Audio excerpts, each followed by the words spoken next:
Bapak, Ibu, dan saudara sekalian, firman Tuhan akan kita renungkan dari Kisah Para Rasul 20, ayat 22 dan 24 demikian.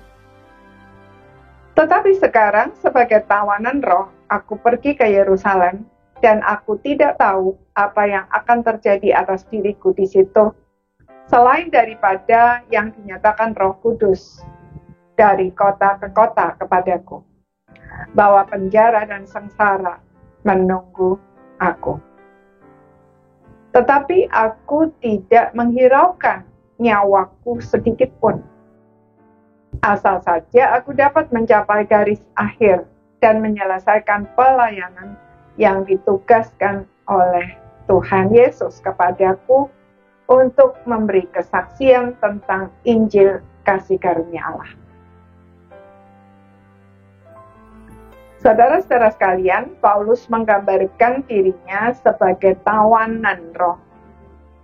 Artinya, dia telah menyerahkan hidupnya secara total di bawah otoritas Tuhan dan menjalani hidupnya dengan ketaatan mutlak kepada pimpinan Roh Kudus.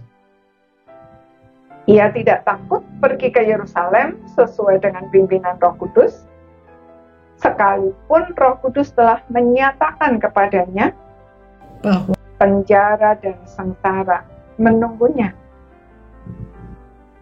Satu-satunya yang dia inginkan adalah mencapai garis akhir dan menyelesaikan pelayanan yang ditugaskan oleh Tuhan Yesus kepadanya untuk memberi kesaksian tentang Injil kasih karunia Allah. Dengan kata lain, Paulus tidak memiliki tujuan hidup yang lain kecuali melakukan semua yang diperintahkan oleh Tuhan secara maksimal sampai akhir hidupnya. Di dalam suratnya kepada jemaat Filipi, Paulus bahkan berkata bahwa semua kemegahan dan kekayaan dunia yang pernah dia capai telah dia campakkan dan dia anggap sebagai sampah, agar dengan demikian ia memperoleh Kristus. Bahwa satu-satunya yang Paulus kehendaki ialah mengenal Tuhan Yesus dan kuasa kebangkitannya dan persekutuan dalam penderitaannya. Dengan demikian ia menjadi serupa dengan Tuhan Yesus di dalam kematian dan juga kebangkitannya. Bagaimana dengan kita? Apa tujuan hidup kita? Jika kita menjadikan hal-hal yang ada di dunia ini menjadi tujuan, maka suatu saat kita pasti menyesal. Karena semua yang ada di dunia ini bersifat fana.